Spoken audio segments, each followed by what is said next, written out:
সকল ব্যথা আমি বুকের মধ্যে রাখতাম, আপনার চোখের পানি আসল দিয়ে মুছতাম। কেউ যখন আপনার ছিল না, মক্কা নগরীতে যখন মা হারা বাবা হারা ছিলেন, আমি খাদিজা ওই বিপদ মুহূর্তে জীবন জৈবন সব আপনার কদমে ঠেলে দিয়ে আপনার প্রেমের মালা গলায় পড়েছিলাম গো আল্লাহর বন্ধু। আমি কাঁদি, আমার মন বলে আমি আর বাঁচবো না। হুজুর, আমি যদি মরে যাই গো, আপনার এই দুঃখগুলি কে শুনবে? আপনার বিপদে কে আপনার পাশে দাঁড়াবে? মা খাতুনে জান্নাত ফাতেমাতুল জাহরা দৌড়াইয়া ছুটছিলেন, তখন মায়ের পাশে গিয়ে বসে গেছেন, চোখের বাড়ি বুঝতেছেন। মা গো, ও মা খাদিজাতুল কুবরা, এভাবে তুমি কাঁদবা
ফাট করে দিতা, আমি মেতনের মতো পরিষ্কার করতাম। আমি তো ভবিষ্যৎ খুঁজছি না রে, আজকে তুই ভবিষ্যৎ ওরা হয়ে গেলি।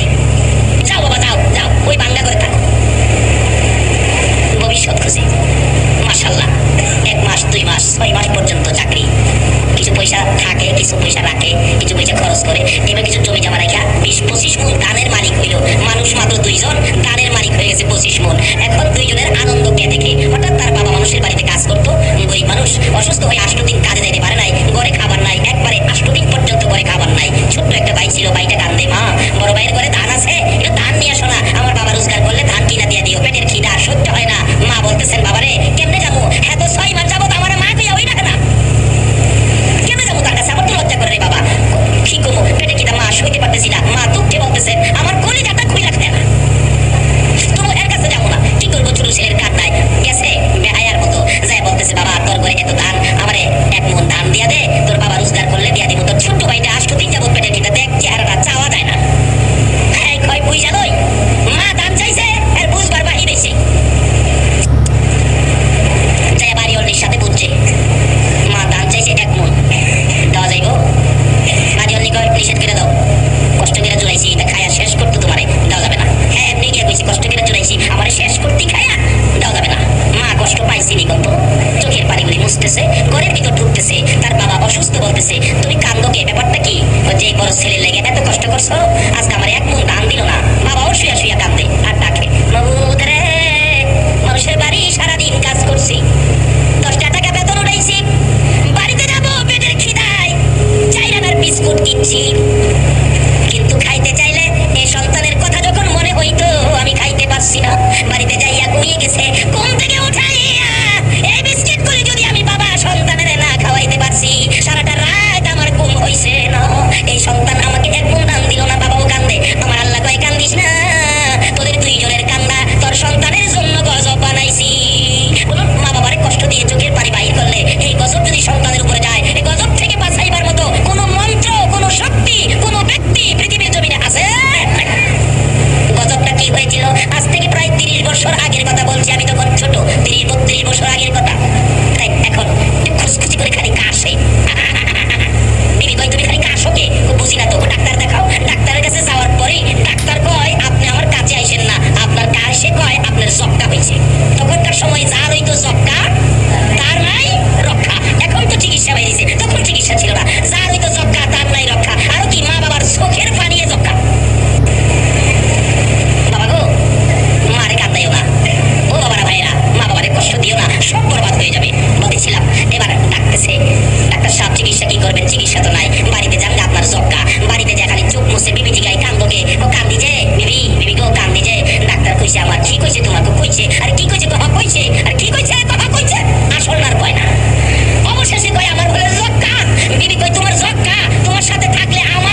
ওয়াজ করতে যাই তাহলে মহিলারা লাভবান হবে বেশি, কিন্তু মহিলার দিকে আমরা বেশি একটা ওয়াজ করতে যাই না, কারণ এখন যেই যুগে পড়ছি এমনিই তো মহিলাদের পাওয়ার বেশি। ঠিক আছে, বড় আসনে তাকাইলে প্রধানমন্ত্রী হেরাই, আবার ছোট আসনে তাকাইলে বিরোধী দলের নেত্রী হেরাই।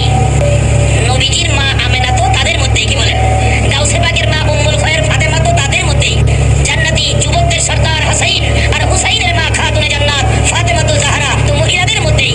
কিন্তু তারা কি হয়েছে আর ওখানকার দিনের মহিলারা কি হয়েছে এটা হলো একটু খুঁজা দেখি, কি বলেন, ঠিক কিনা? যদি আমাদের দেশের মহিলারা এই খোঁজ নিয়ে এই সীমানা মাইপা দেখে শুনে বুঝে শুনে চলতে পারে, তাহলে এখনো ওই রকম অলির মা এই এলাকার মহিলারা হতে পারে, বাংলাদেশের মহিলারা একটা আলেমের মা হতে পারে, একটা প্যারিস্টি সন্তানের মা হতে পারে। কিভাবে হবেন এটা বোঝার জন্য আজকের এই মাহফিল। যাই হোক, বলতেছিলাম আমাদের আওয়াজটা গর্জিয়াস হবে। আলহামদুলিল্লাহটা এটা কিন্তু আমাদের এই দেশি জিনিস না, এটার বাড়ি বহুদূর।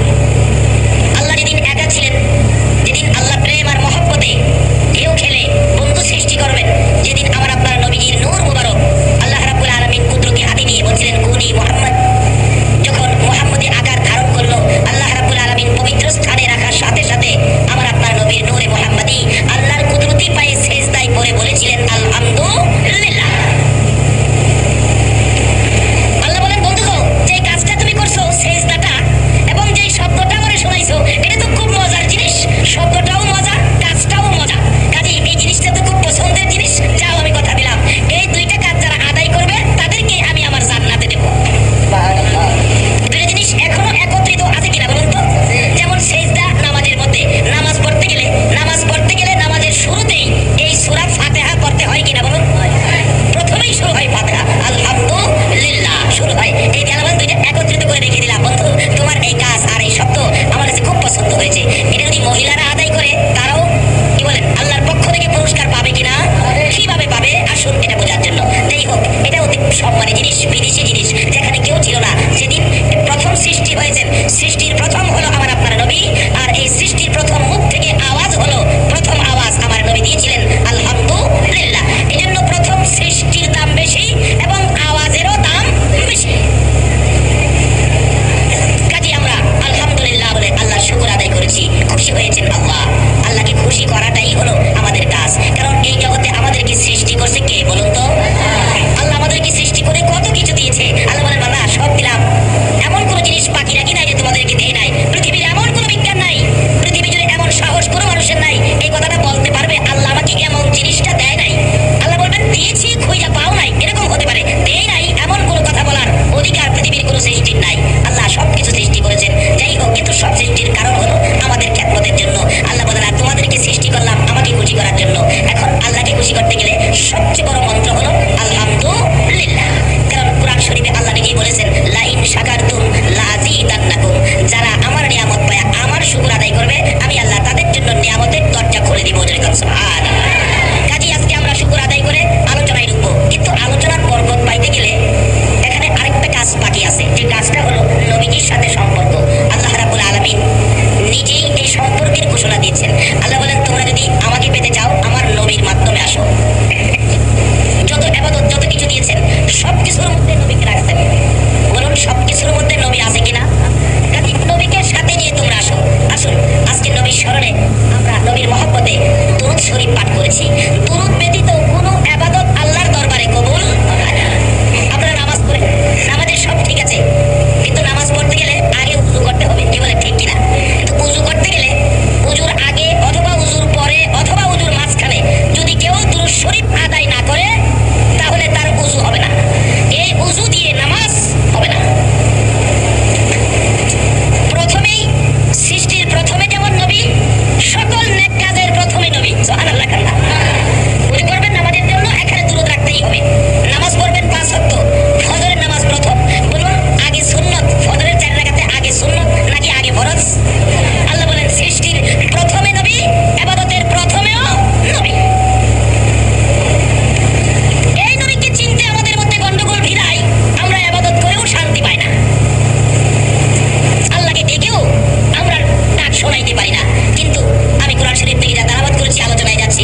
মুসা আলাইহিস সালাম বলেন, নবী গো, এই 50 ওয়াক্ত নামাজ তো আপনার উম্মতেরা পড়তে পারবে না, একটু কমায় নিয়ে আসেন। খাবার চাইতেছে। আল্লাহ কয়, মুসা, তোর চোখে তো পারলি না আমারে দেখবি, আমার বন্ধুরে আয়না বানায়া এবার মন ভরে আমারে দেখ। নবী চাইতেছে, বিজে বিজে তাকিয়ে রইছে।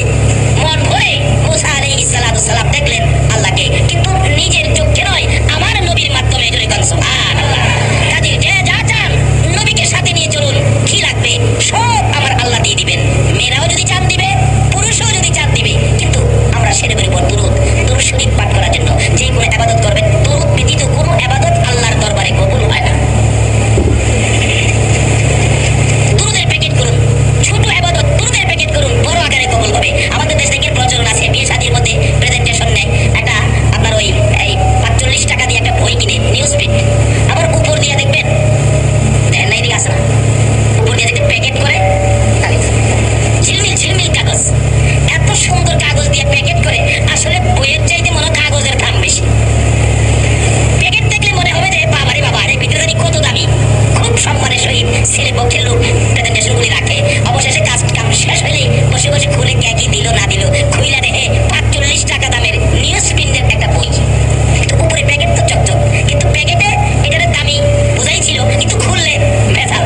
কিন্তু রাসূল এই নবীর উপর দুরূদ শরীফ দিয়ে যে ছোট ইবাদত যদি প্যাকেট করা হয়, আল্লাহ বলেন আমি আর খুলবো না, দুরূদের খাতিরে আমি এমনিই বড় আকারে কবুল করে নিব।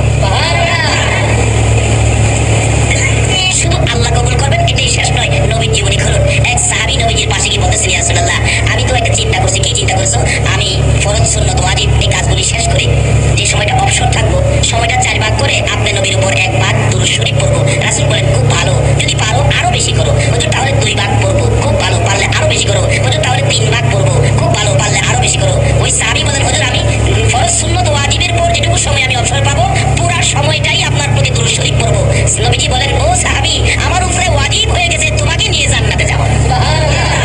নবীজির কথা সত্য হবে না মিথ্যা হবে? তাহলে আসুন এই জিনিসগুলি আমল করি। মহিলারাও যদি আমল করে, কি বলেন, লাভ হবে কিনা বলুন তো? আল্লাহু আকবার। 637 হিজরির ঘটনা, 637 হিজরির ঘটনা। এক নবীর আশিক মরুভূমির পথ দিয়ে ঘোড়া নিয়ে চলছে। হঠাৎ ঘোড়ার সামনের 2টা পাও গর্তের ভিতরে ঢুইকা পাও 2টা ভাইয়া ঘোড়াটা চিত হইয়া পড়ে গেছে। একবারে পাও ভেঙে গেছে, হাত ভেঙে গেছে। ঘোড়া উঠতেই পারে না। মরুভূমির মাঝখানে কি বিপদ! সন্ধ্যা হয়ে যাইতেছে, লোকটা খুব কাঁদতেছে। কি করবো এই বিপদে? চারদিক কোনো খবর দেওয়ার পাও নাই, সুযোগ নাই। এখন করবোটা কি? সন্ধ্যা হয়ে গেছে, চারদিকে ভাগ ডাকতেছে। অবশেষে চোখ বন্ধ করে নবীজির উপর দুরূদ শরীফ পড়তে শুরু করলেন। নবী গো, আপনি তো বিপদের কান্ডারি, আপনি তো উম্মতের কান্ডারি। দুরূদ শরীফ পড়তে পড়তে পড়তে পড়তে পড়তে পড়তে হঠাৎ দেখেন 3 জন লোক এসে মরুভূমির মাঝখানে হাজির হয়ে গেছে। 2 জন লোক আইসা ঘোড়ার 2টা পাও চিকিৎসা করে ভালো করে ফেললেন। আরেকজন দূরে দাঁড়িয়ে আছে। তখন বলতেছেন, আপনারা কে? আমার এই বিপদে আমার ঘোড়ার পাও চিকিৎসা করে ভালো করে দিলেন। একজন বলেন, আমারে চিনলা না? আমি তো ইমাম হুসাইন। দ্বিতীয়জন বলেন, আমাকে চিনলা না? আমি হলো হাসাইন। দূরে যে দাঁড়িয়ে আছে উনি কে? উনি তো উম্মতের কান্ডারি নবী মুহাম্মদুর রাসূলুল্লাহ সাল্লাল্লাহু আলাইহি ওয়াসাল্লাম। বললেন, আমার এই বিপদে আপনারা 2 জনকে এবং আমার নবীকে কিভাবে পাইলাম? হাসাইন আর হুসাইন বলে, তুমি যখন বিপদে পড়ে আমার নানার উপর দুরূদ শরীফ পড়তেছিলে পাগল পাগল হইয়া, না না, আমরা 2 ভাইকে জান্নাত থেকে টাইকা উঠায় নিয়ে আইছে। আয়, আমার উম্মত বিপদে পড়ছে, আমার উম্মতের বিপদে আয়, তোরা 2 জন সাহায্য কর, আমার উম্মতকে বিপদ থেকে উদ্ধার করে দে। শুধু এই দেশে নয়, আমার নবী উম্মতের নাজাতের জন্য এই হাসাইন আর হুসাইনকে পর্যন্ত ব্যবহার করেছে। এমনকি খাতুনে জান্নাত ফাতেমাতুজ জাহরা পর্যন্ত জীবনের সকল নেকি বাবার উম্মতের জন্য দান করে দিয়েছে। সেই নবীর উপর দুরূদের আমল আমাদের থাকা দরকার আছে কিনা বলুন তো? আমার আল্লাহ নিজেও এই দুরূদের পক্ষে, সালামের পক্ষে। কোরআন শরীফ, ইন্নাল্লাহা ওয়া মালাইকাতাহু ইউসাল্লুনা আলান নবী, আল্লাহ বলেন, নিশ্চয়ই আমি আল্লাহ এবং আমার ফেরেশতা সমূহ, 2টা যোগ বললেই চলতো, ফেরেশতা সমূহ, এমন কোন ফেরেশতা নাই যে এই ফেরেশতা নবীর উপর দুরূদ সালাম প্রেরণ করে না। সকল ফেরেশতা নিয়ে আমার আল্লাহ নবীজির উপর দুরূদ সালাম প্রেরণ করতেছে। কাজী আমরা যদি আল্লাহকে খুশি করতে চাই, একটা হলো আল্লাহর শুকর, আরেকটা হলো নবীর উপর দুরূদ সালাম। এই 2 কাজ ব্যতীত যত আমল করুন না কেন, আমার আল্লাহর দরবারে একটা আমল বুঝবে না। এই আমল দিয়ে জান্নাতে যাইতে পারবেন না। কারণ কোরআন শরীফে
দিচ্ছিল, হুকুম হইছে আল্লাহর পক্ষ থেকে, বাঘ কয় বাচ্চারা রে দুধ খাওয়া বন্ধ কর, আমি মালিকের হুকুমে যাইতাছি।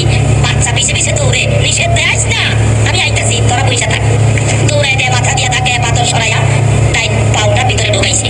আচ্ছা বাঘের পাও কি 20 বাই 7 লম্বা? আল্লাহ কই তুই দিতে থাক, কারণ আমার বান্দা আমারে ডাকছে, আমি নিকটে থেকে যদি তার এই উপকার না করি তাহলে তাহলে আমি কি করবো? বান্দার ডাকের একটা বিনিময় তো দিতে হবে। বাঘের পাও বাড়ায় দিয়েছে বিনিময়, যাইতে যাইতে একবারে 22 হাত নিচে শেখ আবু হামজা খুরসানির সামনে কেন বলতেছে ধরো, দেখো তোমার সামনে ধরছে, দেখে পশমও আছে, ভালো করে টাক করে ধরছে। বাঘে কই যে আশা আইছিলাম এটা হইছে, দেখা যা তাই না উপরে উড়াইছে। শেখ আবু হামজা খুরসানি কই খুদা গো, মরছিলাম কুয়ার ভিতরে কইলেই মরতাম, ওখানে দি বাঘে খাইবো।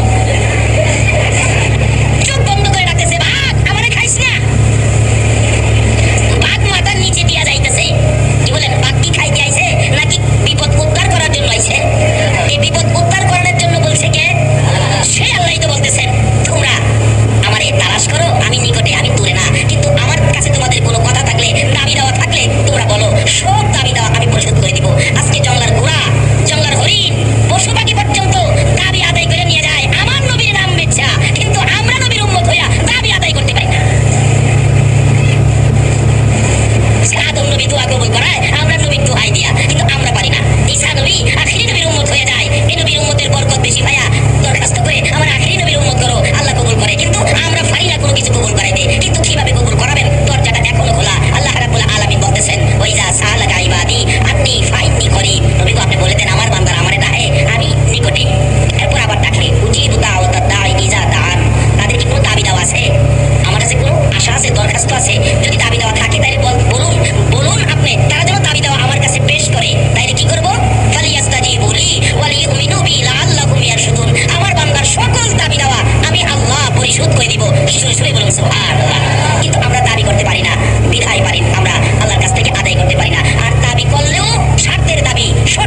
পরে বেহুশ হয়ে গেছে সন্তান